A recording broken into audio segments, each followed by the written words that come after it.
Ito, maganda to, mga kahain ako. Ang sabi ng Pangulo, isauli ang pera sa taong bayan.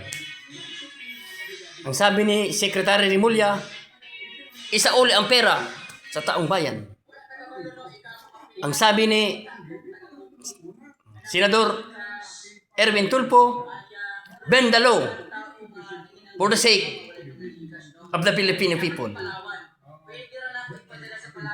Ayos ako dyan. Very good.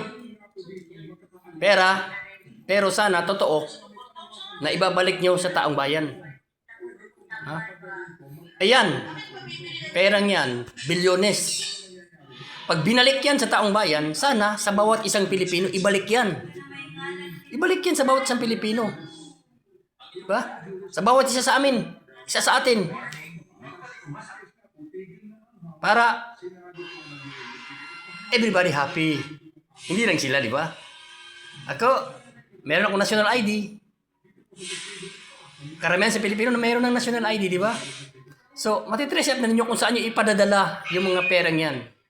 Yung ano lang, yung party para sa amin. Ha? Okay? Isauli yan sa bawat isang Pilipino. Pag nangyari yan, my president is my very good legacy. Ha? Thank you very much. Ay, nako.